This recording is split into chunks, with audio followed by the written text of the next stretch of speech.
Hey everybody, this is Reverend David Williamson, and I'm a co-executive director of Belonging Inc. together with my partner and colleague, Reverend Laverne March.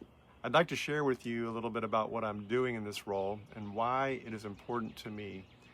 In a sentence, I would say that I am supporting clergy, congregations, and communities with strategies for addressing and healing the fractures that are in us and between us. I want to support people and organizations in creating communities of belonging. I'm a United Methodist follower of Jesus and an ordained United Methodist clergy person. And I come to this work because of those things, and I see this work of recognizing, understanding, appreciating cultural differences around age, ability, religion, race, gender, sexual orientation, nationality, and class, etc. I see all that as an act of Christian discipleship. And while I come to this work as a Christian, I use Christian practices for the work, I also deeply appreciate working together with people of conscience from different faith traditions and those who wouldn't claim to have any faith at all. My desire is to create spaces for deeper dialogue and understanding, rather than trying to convince or coerce people to think like me or to join my particular religious tribe. I find this to be deeply rewarding and life-changing work. And interestingly, I'm finding a few traditional Christian spiritual practices very helpful for creating and sustaining the kind of spaces where these diverse communities of belonging can be built.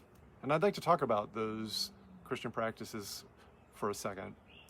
There are 4 of them that are core to the work of building communities of belonging: hospitality, confession, evangelism, and reconciliation. First, hospitality. Hospitality embodies the life of Jesus, who said in Matthew 25, "When you welcome a stranger, you welcome me." This means making space to hear the stories of both dignity and trauma that historically excluded groups of people have to tell. And on the variable of race, for example, it means having dialogue about the lived experiences of Black people. Yes, it is an act of Christian hospitality to dialogue about racism, its history, its legacy, its ongoing impact, and how we can end it together. Welcoming each other's stories and lived experiences is the practice of hospitality. Second, confession. The practice of confession, well, the Bible tells us that confession is healing, both for our own soul and for the world in which we live. We can practice this both personally and in groups. It's not an exercise in attack, shame, or blame for ourselves or others. It is simply telling our stories truthfully so that we may be healed. As the prophet Jeremiah said, and so many people in recovery communities know, unacknowledged hurt never heals. And so the practice of confession is a gift to name the fractures, the brokenness, and begin the work of forgiving, of healing those fractures. Third, evangelism. Now, evangelism is a word that just simply means good news. And sometimes the word has been confused with coercive religious recruitment, complete with scare tactics about burning in hell if you don't join my religious tribe. But at its heart, evangelism is the good news of freedom from oppression and injustice that Jesus announced in the Gospel of Luke, chapter 4, verse 18, as he began his ministry.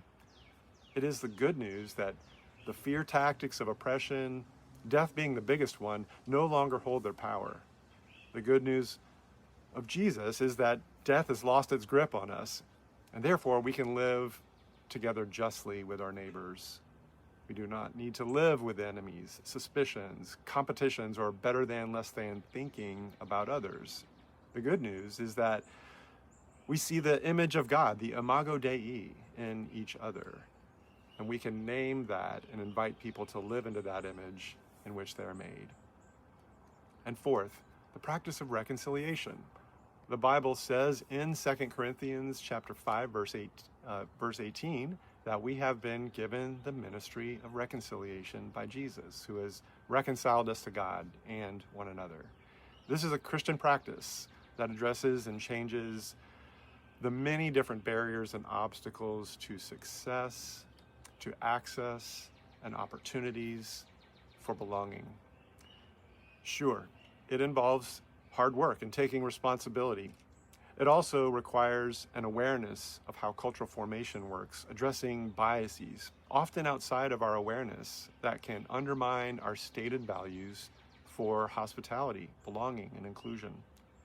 It also involves having dialogue about institutional policies that impact people who have been historically excluded.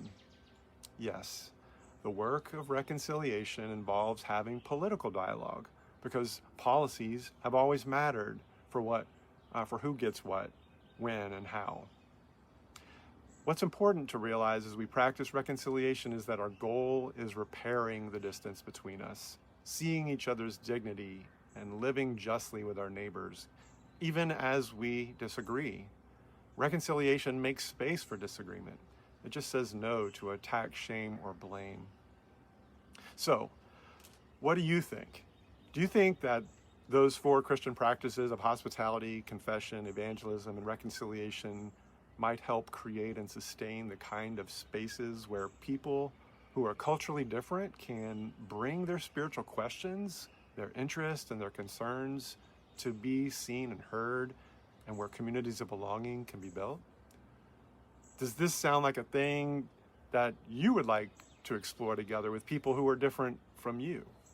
I'd love to know your answers to those questions. So drop a comment in the video, and if this resonates with you and you'd like to partner with Belonging to address and change the fractures in you and in your organization, I would ask you to reach out. God bless you.